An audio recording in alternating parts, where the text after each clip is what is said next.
Vamos a presentar al doctor Alexander Parajele Vindas, médico neurólogo de Costa Rica, que él es licenciado en Medicina y Cirugía de la Universidad de Costa Rica, especialista en neurología de la Universidad de Costa Rica, tiene una amplia experiencia en investigación con medicamentos para la migraña y actualmente también para esclerosis múltiple.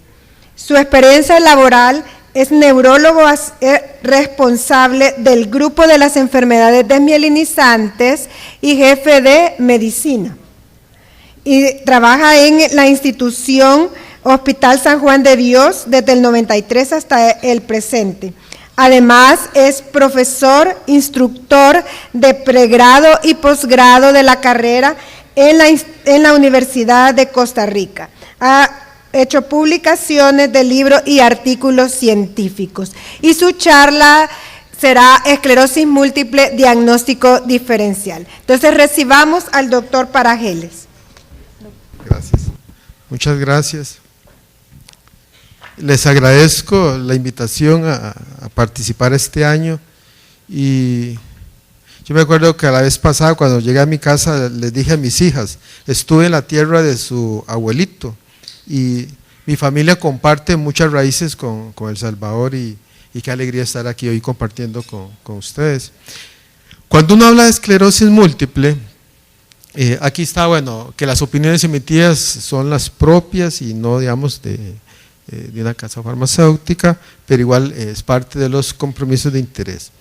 Esclerosis múltiple, empecemos a decir, bueno, vamos a hablar qué enfermedades se parecen a esclerosis múltiple, pero si digo cuáles enfermedades se parecen, tengo que saber primero qué es esclerosis múltiple. Entonces yo quiero como resumir qué es esclerosis múltiple y si yo cierro los ojos, llego a esa ecuación, por decirlo de alguna forma. ¿Qué es esclerosis múltiple?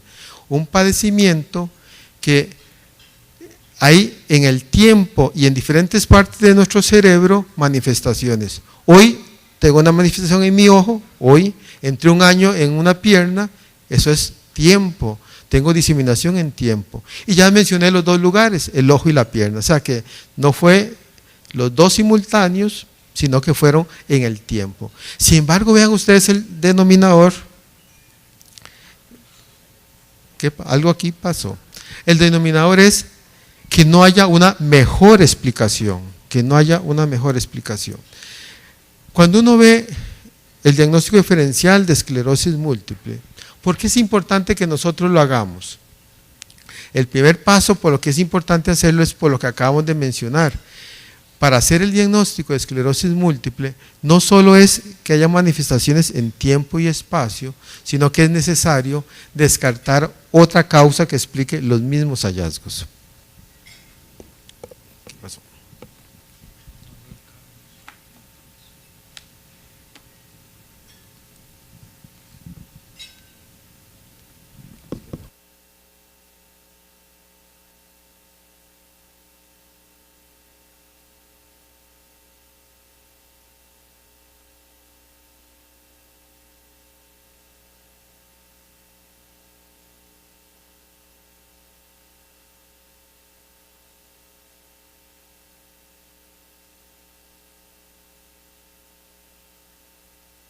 Entonces les mencionaba que cuando uno ve esclerosis múltiple, en su definición es que no hay una mejor explicación. Hoy, ¿qué quiero hacer? Que hagamos esa ecuación al revés. Si no hay una mejor explicación, y hay diseminación en tiempo y espacio, quizás eso sí sea esclerosis múltiple.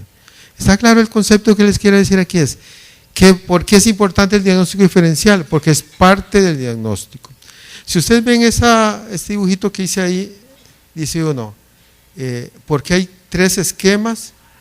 Es porque esa es la historia natural que vivimos nosotros en la práctica diaria. Nos pueden llegar con una resonancia y nos preguntan, ¿es esclerosis múltiple? Y dicen, no sé. ¿Por qué no sé? Porque tengo que saber primero qué es lo que usted siente. Y después tengo que examinarlo y ahora sí voy a ver la resonancia. Yo normalmente lo que hago es agarro una hoja en blanco, la divido en 3 y ya me traen la resonancia con el reporte y yo les digo, esta es la tercera columna, ya la voy a ver, pero hagamos una cosa, llenemos las dos primeras, y después de llenar las dos primeras, es eso. Yo hoy en la mañana cuando estaba en el desayuno hice ese dibujo al propio para ponerle ahí cuál es el enfoque personal que hago con los pacientes con esclerosis múltiple. ¿Es importante uno hacer un diagnóstico diferencial? Claro que sí, porque por definición nos piden hacer diagnóstico diferencial. Yo creo que es esclerosis múltiple, ¿qué descartó? Nada. No, eso no era parte de la definición. No, teníamos que haberlo descartado. Y vean dos conceptos más porque es importante que ustedes y nosotros tengamos claro. ¿Cuántos pacientes, los neurólogos hemos dicho que es esclerosis múltiple? Pasa el tiempo y nos equivocamos. Hay estudios que ponen ese porcentaje, en la práctica puede ser 20 o un 30%. ¿Cuántos pacientes les hemos estado dando tratamiento y no era esclerosis múltiple? Y eso es parte de la reflexión de hoy también. Y la otra cosa es de que si yo me equivoqué y no era esclerosis múltiple y era una enfermedad que se llama neuromielitis óptica y le doy el tratamiento de la esclerosis múltiple, yo puedo empeorar a esos pacientes. Entonces, yo tengo que rescatar a pacientes en su tratamiento y de ahí la importancia de lo que estamos mencionando. ¿Cuál va a ser el objetivo de la presentación? Uno, cómo hacer un diagnóstico diferencial. Ese es el primer objetivo. Pero también vamos a usar dos cosas adicionales. Uno de ellos es qué pasa a nivel de Latinoamérica. ¿Qué pasa en Latinoamérica? No lo que pasa arriba, no lo que pasa al otro lado del océano. ¿Qué hemos dicho los latinoamericanos que son las enfermedades que se confunden con esclerosis múltiple? ¿Cuál es nuestra realidad? ¿Cuál es la realidad de nuestros países? Y la otra concepto que quiero que manejemos es qué pasa en sitios de excelencia. ¿Qué significa eso? Como que uno le diga a alguien, eso que no está publicado, ¿con quién se ha equivocado usted con esclerosis múltiple? ¿Cuál es el diagnóstico que más confunde con esclerosis múltiple? ¿Qué es lo que yo voy a buscar? ¿Qué es lo que no está publicado? Y ayúdeme, aprendamos de nuestros errores, qué es lo que no está publicado. Y hay artículos que mencionan ese tercer punto. ¿Cuándo dejamos de ser médicos? Cuando dejamos de asombrarnos. Llega un paciente, de ahí otro paciente. Algo nos está pasando, nos estamos quemando. Pero si nos seguimos maravillando y decimos, qué raro este hallazgo, ustedes están cuestionando el pensamiento y eso es importante. Veamos qué raros en esclerosis múltiple. Qué raro que tenga historia familiar. Qué raro que el papá, el abuelo, el tío, no será otra cosa eso. Dijeron que era esclerosis múltiple, pero qué raro eso. Ese qué raro les hace a ustedes repensar el diagnóstico. Qué raro, tiene 5 años y esta paciente nunca se cansa. Y ustedes saben que el síntoma más frecuente de esclerosis múltiple se llama la fatiga. Entonces, si alguien no tiene fatiga, yo dejo de pensar en esclerosis múltiple. Pero vean el otro asunto. Si yo le pregunto a un inmunólogo cuál es la enfermedad inmunológica que da más fatiga, me dice síndrome de Sjögren. Entonces, el síndrome de boca seca. Entonces, cuando yo veo a un paciente, ¿será que yo me estoy moviendo mucho? Yo creo que sí. Vamos a irnos para acá. Yo creo que sí.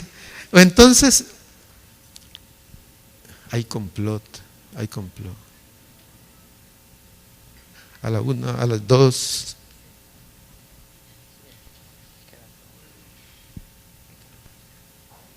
No, es que si no sé.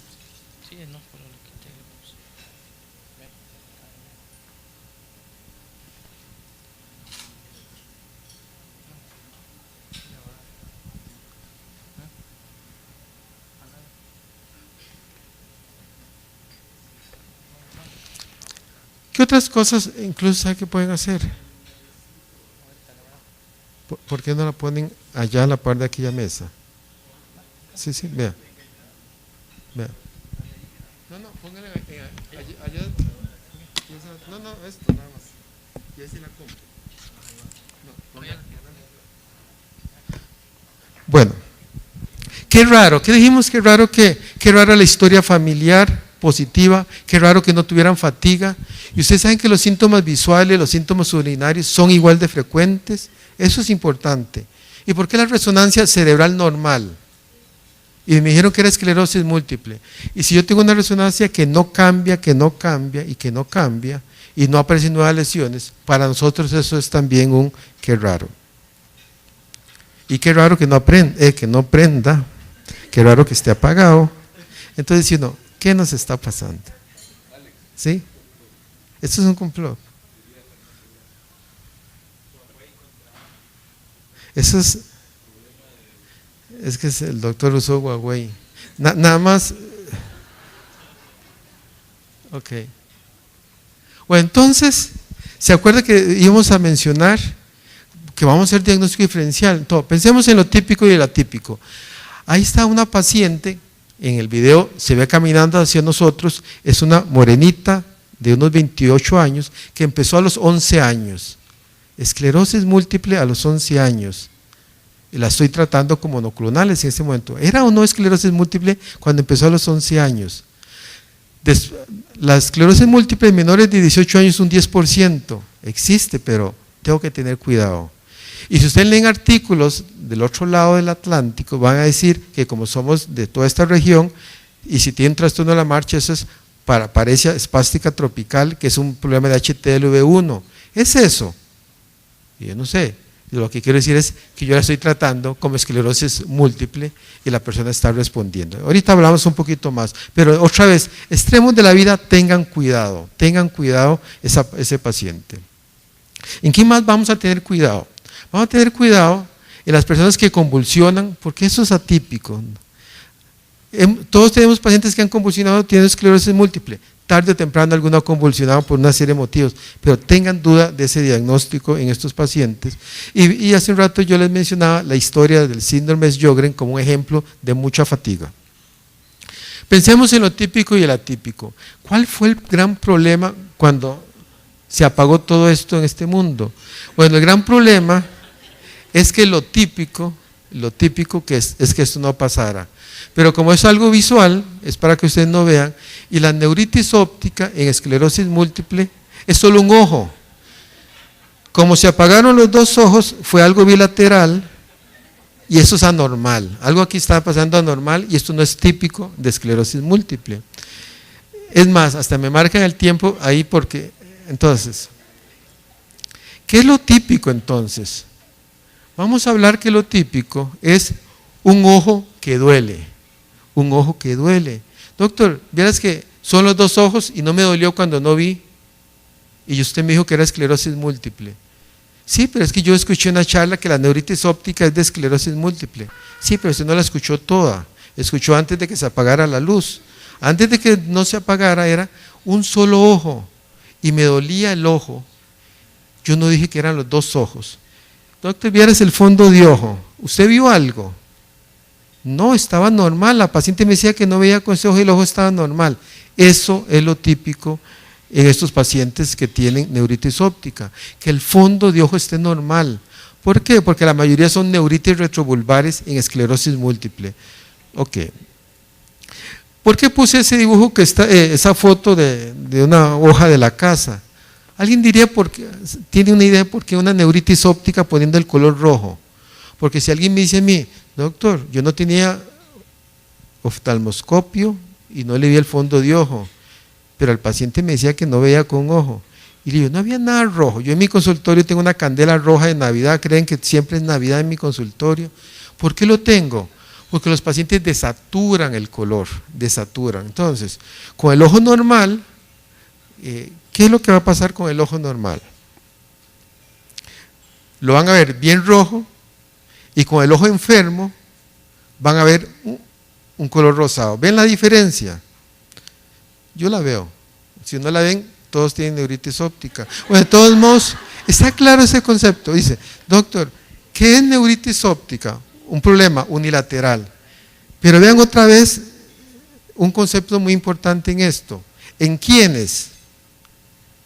En un paciente joven de sexo femenino. Doctor, usted me dijo que era una neuritis óptica, ¿y qué edad tenía? 100 años. Ah, no, ya me está enredando las cosas. Lo que tiene es una neuropatía óptica isquémica, búsquele una arteritis temporal, tiene otra cosa, esa paciente no. En la paciente joven con una clínica típica, eso es lo típico de esclerosis múltiple. ¿Qué es otra cosa típica? Serían los síndromes medulares. Un síndrome medular es cuando le dicen a uno, del ombligo para abajo se me duerme y arrastro una pierna, mielitis parcial. Me viene en silla de ruedas porque no mueve las dos piernas, sumamente atípico de esclerosis múltiple. ¿Está claro ese concepto? Todavía no hemos visto resonancia, pero usted ya se empieza a cuestionar qué es lo típico y no en estos padecimientos. ¿Qué dijo Fragoso, neurólogo brasileño, y qué dijo? Vamos a ver Latinoamérica, ¿qué enfermedades en algún momento se confundieron con esclerosis múltiple? No está diciendo la frecuencia, está diciendo que estos cuadros en algún momento se han publicado por lo menos un caso.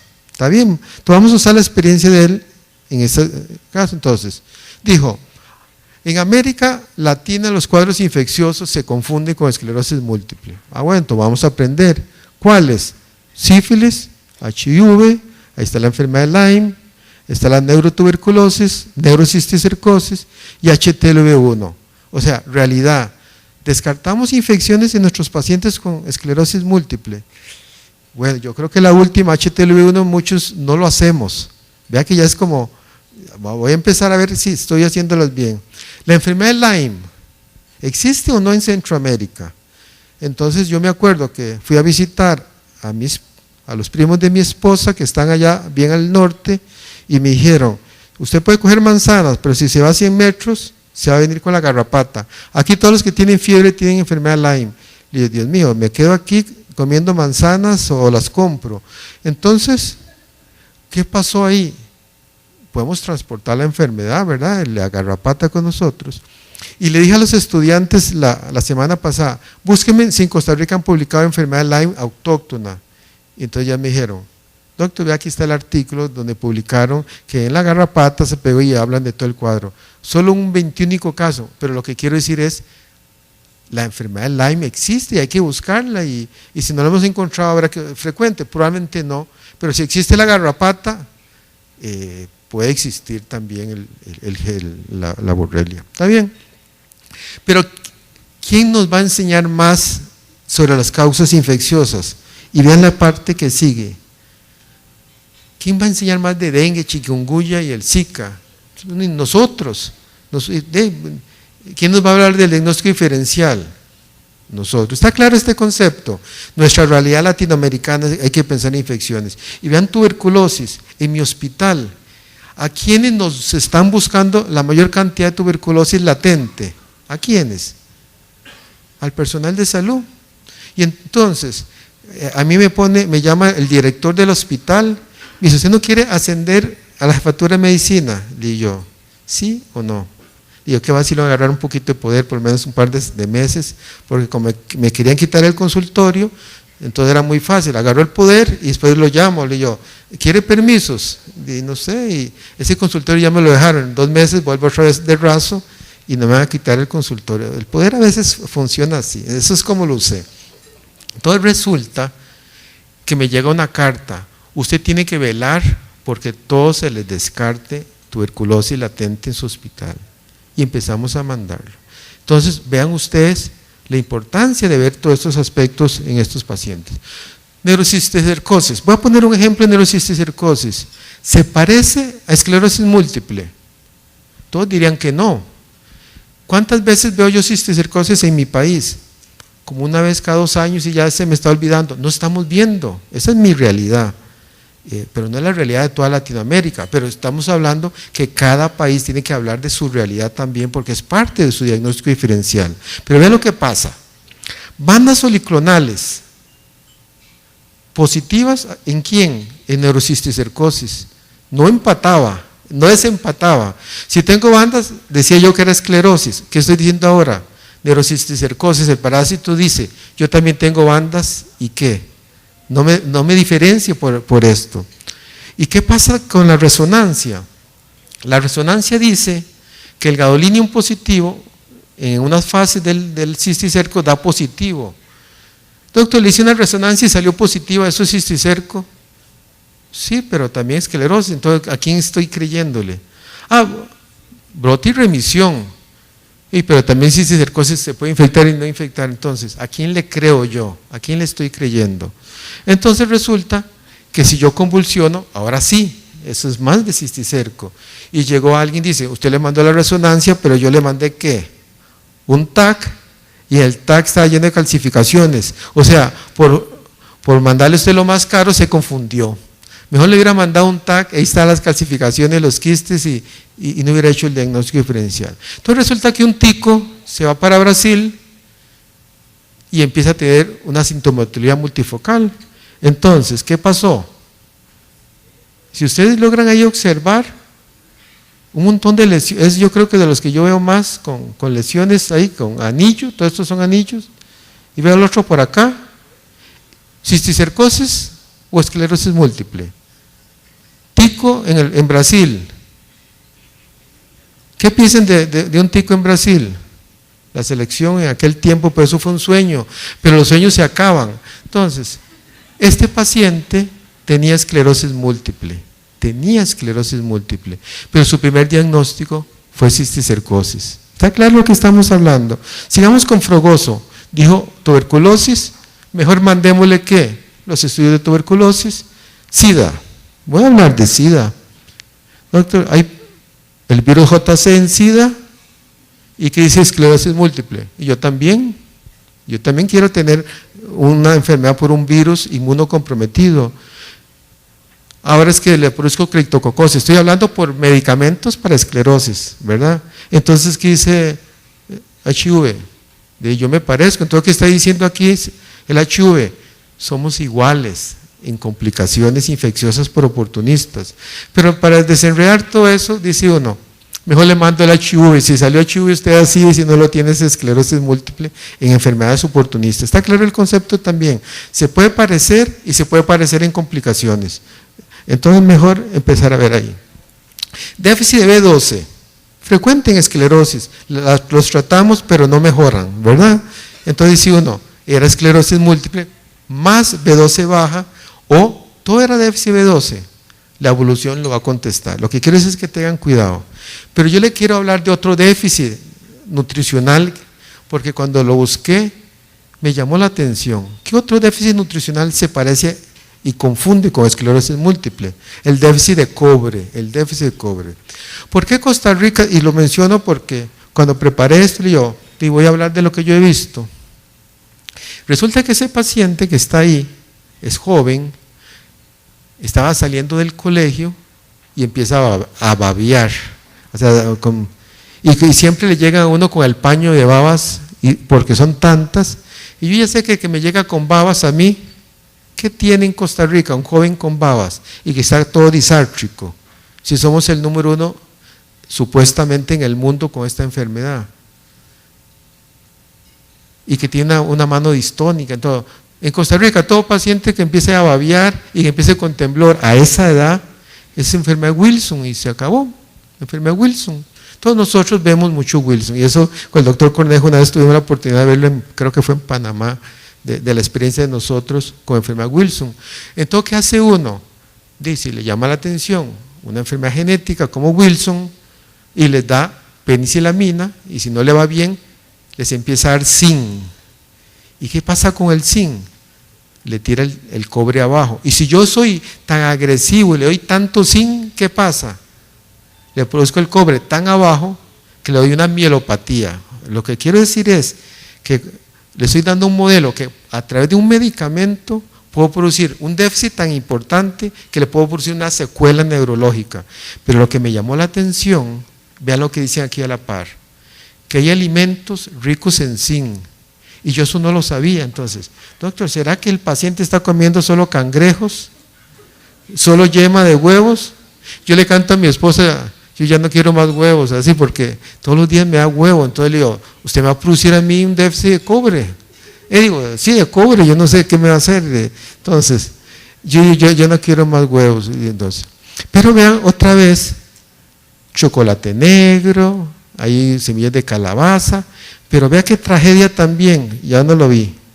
El anterior aparecía una pasta de dientes de personas que también tenían mucho zinc en esa pasta. Entonces, se empezaron a describir en algunos pacientes que usaban mucha pasta de dientes, con mucho zinc, una enfermedad rara. ¿Y qué era esa enfermedad rara? La deficiencia de cobre. ¿Está claro? Entonces dice, doctor, ¿cuál es la realidad de mi país, de mi Centroamérica? De cuáles son sus enfermedades infecciosas, cuáles son sus enfermedades genéticas, qué déficits neurológicos producen por esas cosas. Entonces, NMO y ADEN, después lo voy a mencionar. Estos son otros cuadros. Solo quiero decirle que las leucodistrofias son enfermedades que son genéticas, que se pueden confundir. Por ahora solo mantengamos el nombre. Vea, esto del alcoholismo y drogas ilícitas, ¿por qué lo puse? Porque se lo preguntaron al doctor Flores, mientras almorzábamos, y yo cuando lo vi, mira, yo no me sé la respuesta.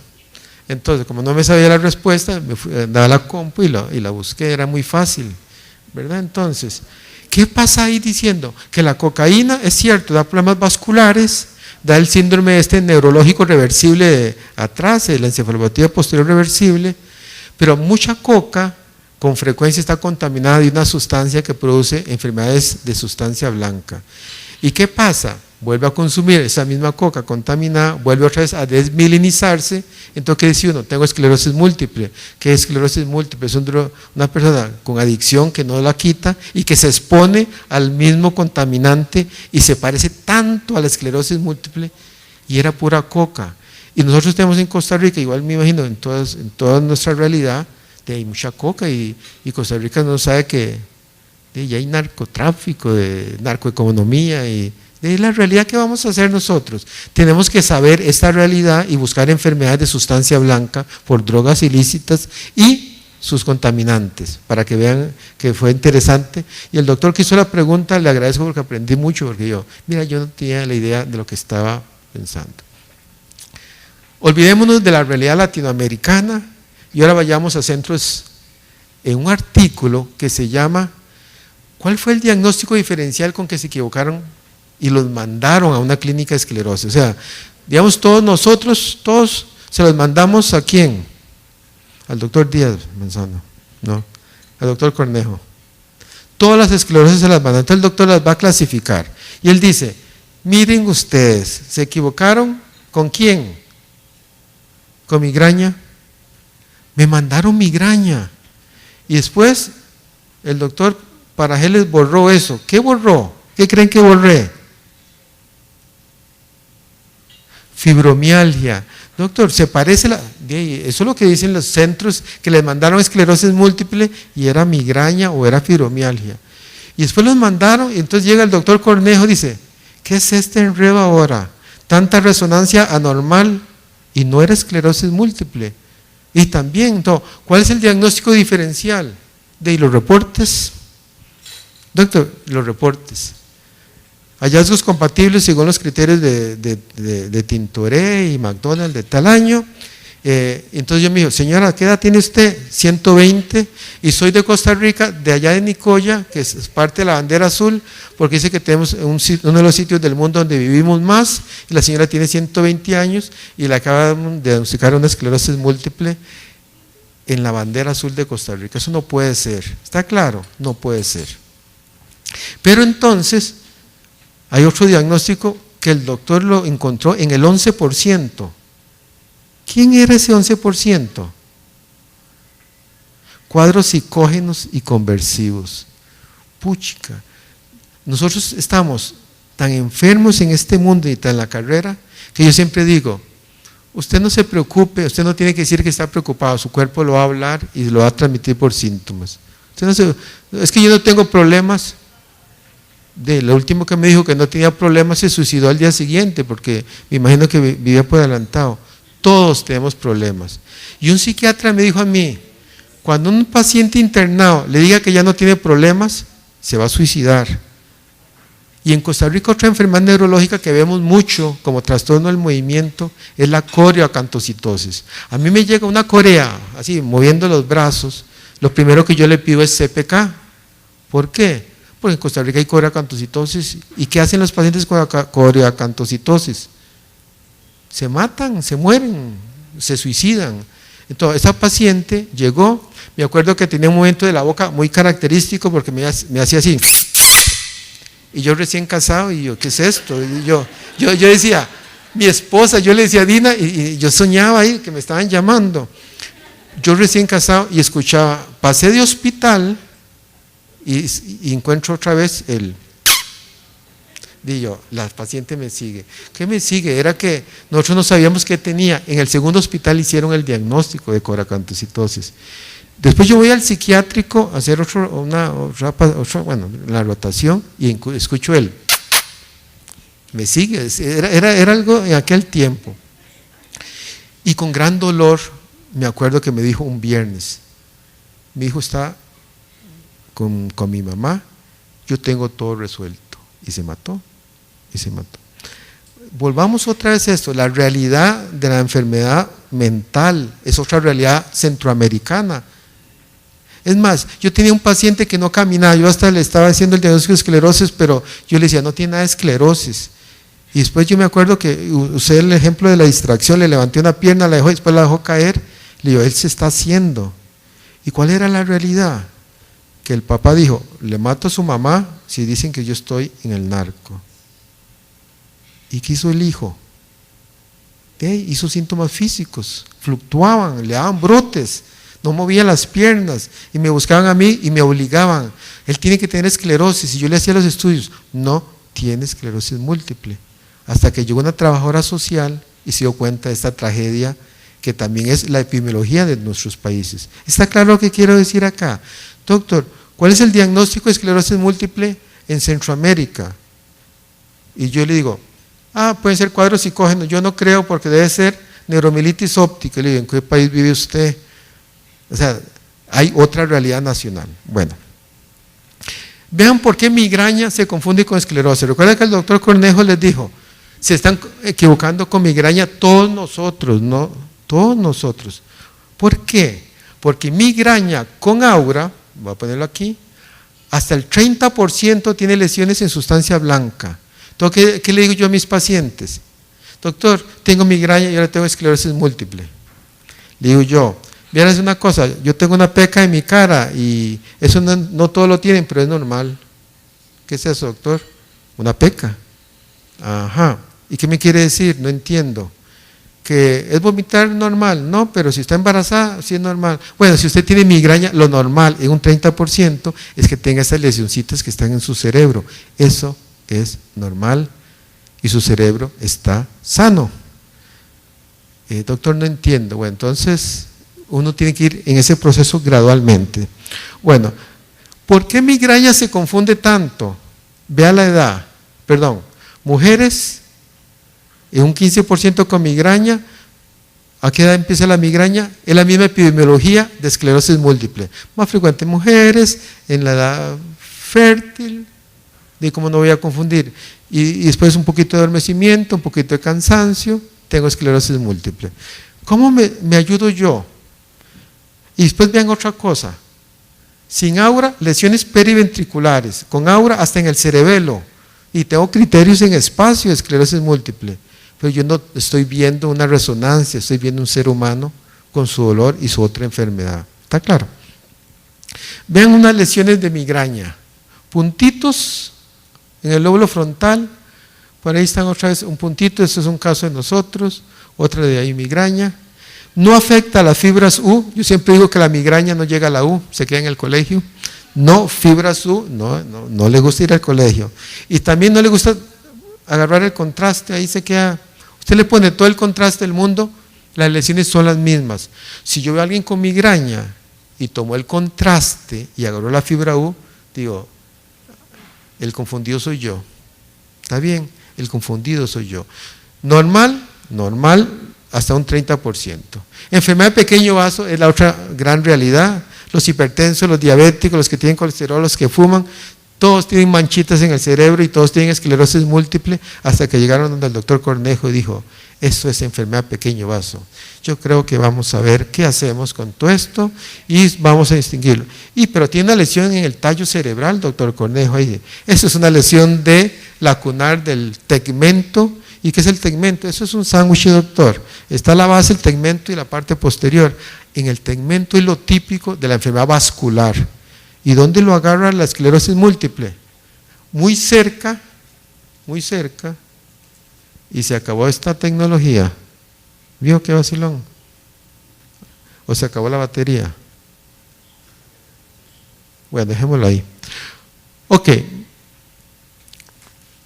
Lo que sigue ahora es como un poquito de algunos casos para recordar más. ¿Qué hemos visto? ¿Qué es lo típico de esclerosis múltiple? Y si no es típico, dudemos si no es típico. ¿Qué hemos visto? Nuestra realidad latinoamericana con enfermedades que se parecen a esclerosis múltiple como infecciones, eso lo notamos. Desde luego nos fuimos a centros de especialidad en esclerosis múltiple y nos dijeron migraña, fibromialgia, resonancias mal interpretadas. Y ahora vamos a ver ejemplos. Entonces, esto sí está bien. Yo creo que hay otro complot por ahí. Bueno, el BC, si alguien se duerme en este preciso momento, ¿qué diagnóstico les hago yo como neurólogo? Deben tener sarcoidosis, lioquejetón, neuromilitis óptica, también puede, no, es el, no, tal vez lo que hubieran hecho es como que bueno, esto es una neuritis óptica. De nuevo, pero regálenme otra vez para que no se me... No. Bueno, pero en realidad lo que decía era para que se vieran aquellos efectos de cómo se subía, entonces ya no, yo les digo cómo era. Bueno, de todos modos vean, síndrome de Sjögren, pero el anterior, no vi nada. Ok. Si yo veo úlceras en la boca, piensen en otro diagnóstico. ¿Está claro? Doctor, usted me dijo que yo tenía esclerosis múltiple. ¿Y ese montón de úlceras qué? ¿BC o no BC? Bueno, cuando tenga úlceras y no es por BC, es por BC, es por BC. ¿Está claro? Úlceras orales, BC. Entonces, y si alguien se duerme, neuromilitis óptica, podría ser o sarcoidosis. Vamos más rápido. Veamos polineuropatía, la parte de abajo. Si yo tengo esclerosis múltiple, qué raro que tenga una polineuropatía, ¿no será B12? Qué raro, y vea que también abajo pusimos síndrome de Sjögren. Yo ahora estoy viendo un paciente que la fisiatra me lo manda porque tiene una polineuropatía, y le digo, y véala usted porque yo no veo muchas polineuropatías. Dice, sí, pero es que se le duerme la cara. Ah, bueno, entonces déjamelo aquí sentado. Entonces el paciente me dice que se le duerme alrededor de la boca. Le digo, voy a mandarle una resonancia y sale normal. Entonces cuando vi que salió normal, dije yo, ¿por qué mejor no me siento con el paciente y lo escucho para ver qué le está pasando? Entonces me volví a sentar con el paciente y me dice que se le duerme la cara y para acá, y empiezo a revisar. ¿Y qué más siente? Mucha fatiga. Y como era el mediodía, yo tenía tanta hambre, le digo, quédese ahí mientras voy almorzando, porque aquí si no almuerzo al mismo tiempo, y empiezo a agarrar el agua mía, y viene y me dice, si yo no hago lo que usted hace, no me puedo comer nada. Veas qué sequedad de boca tengo, ojos secos. Y entonces digo, voy a buscar el forro que yo siempre he tenido aquí de la enfermedad de Sjögren. Y viene y me dice, lo típico, digo, no me diga esa palabra típico, del compromiso del síndrome de Sjögren es el nervio trigémino.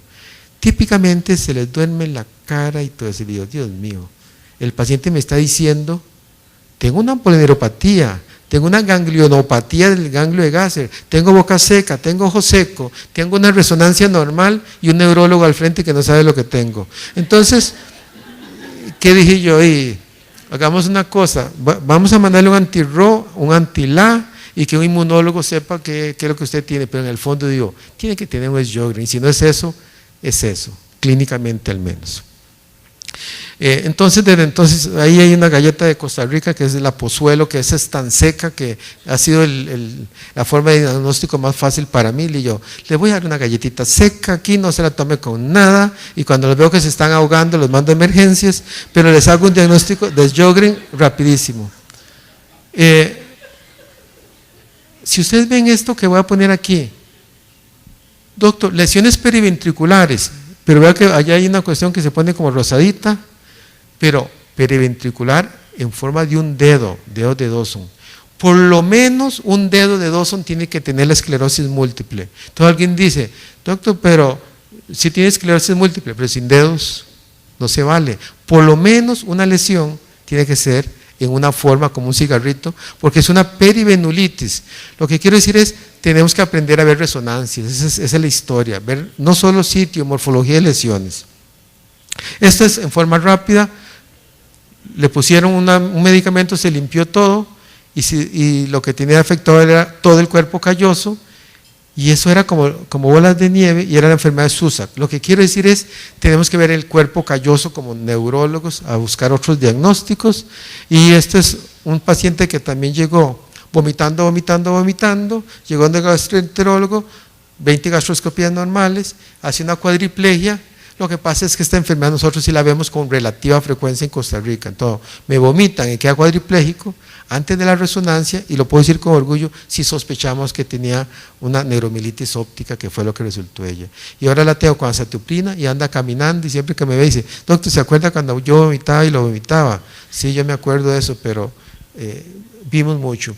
Lo que pasa es que en neuromielitis óptica, ahí voy a poner un poquito donde se ve más blanco, entonces la resonancia hay como una mancha más blanca dentro de todo lo blanco, como que yo veo al doctor y le veo la cara, pero un poquito la frente más blanca que el resto. Ese poquito más blanco es muy típico de neuromielitis óptica, es lo que quiero decir. Esto es sarcoidosis y neuromielitis, nada más para que vean. Esto es, en realidad, sí tiene puntero esto, vean. ¿Se acuerdan? ¿Alguien recuerda la vez pasada que yo usaba algo? ¿Era esto? Yo creo que yo usaba una cosa rara. Bueno, aquí está. Lo que quiero decir que en este paciente se le puso contraste y toda la médula atrás tomó el medio contraste y hizo esta forma. Eso es típico de una enfermedad, eso se llama el signo de tridente, y eso es típico de sarcoidosis. Lo que quiero decir es, tenemos que aprender a hacer semiología también de la resonancia. Vamos más rápido. Esto es otro caso que tuvimos nosotros. Lo que quería explicarles es esta lesión grandota, y yo cuando veo esa lesión grandota digo, no tenemos la ruta de la seda, tenemos la ruta del café, pero este paciente tenía úlceras. Entonces yo, enfermedad de Behçet otra vez. ¿Y qué es lo típico de la enfermedad de Behçet? Lesiones grandes en el puente. Y entonces le digo, mira, esta paciente tiene lesiones grandes en el puente, tiene úlceras orales, pero yo le había dicho que era esclerosis múltiple y no le había puesto atención a las úlceras de la boca. La próxima vez que vean lesiones grandotas en el tallo, piensen otra vez en enfermedad de Behçet. Ese es el concepto. Ahí están. El ADEN son ejemplos, ahí los vemos. El FLAIR nos ayuda porque a veces vemos lesiones blancas en FLAIR, en el Susak, ahí en PML. Cuando hablo de FLAIR son estas manchas blancas que se vio acá. Digo, lo que quiero decir, ven esta mancha aquí, eso se llama difusión. Lo que quiero decir es que los neurólogos tenemos que ver difusión y no solo los que ven vascular, ese es el concepto. Los neurólogos que vemos desmielizante tenemos que aprender a ver eso. Es otro concepto. Ese es el mismo caso. Y estas prácticamente las últimas diapositivas. Los exámenes inmunológicos tenemos que saberlos interpretar. Todos nosotros podemos tener a títulos bajos estos valores y decimos, ya no es esclerosis porque eso me salió positivo. Eso no puede ser tampoco. Yo me acuerdo que un profesor mío me decía, doctor, yo le decía, el factor salió un poquito positivo, no me sirve. Bueno, no le sirve, entonces ¿qué es? Esclerosis, la historia era esclerosis, está claro. Hay que tener cuidado con la interpretación. Conclusión, ¿qué es esclerosis múltiple? Lesiones en tiempo y espacio, pero no una mejor explicación. 2, tenemos claro qué es típico y qué es atípico en esclerosis múltiple. Espero que hoy hayamos visto que era típico, al menos en el fondo de ojo, no ver nada, es típico en la neuritis óptica. ¿Cuál es la epidemiología de mi país? Tengo aquí arbovirus, hay cocaína, hay ansiedad, hay cuadros conversivos, hay fibromialgia, hay migraña, hay reportes que nos confunden. Esa es nuestra realidad y estamos tratando como esclerosis esos pacientes.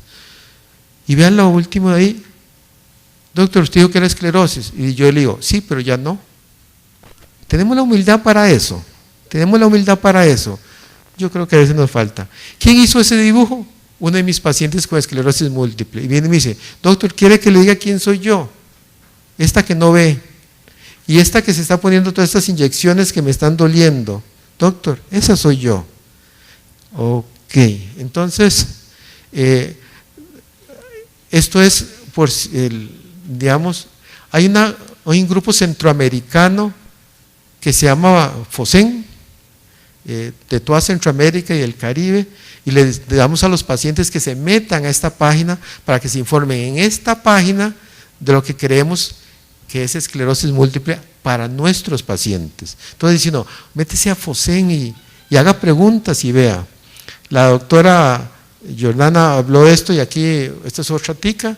No es necesario que, no veo con anteojos y anteojos, que vean mi cansancio y ya no vi tampoco. Bueno, ustedes lo ven mejor que yo. Ustedes ven que yo soy miope, por eso no me da miedo hablar aquí porque no veo a nadie. Entonces, usted vio que yo me quité los anteojos. ¿Sé qué? ¿Por qué? Porque uno no fija la mirada. Yo sé que ahí está el doctor porque lo estimo mucho, doctor. Les agradezco, pero montones, y aquí terminamos.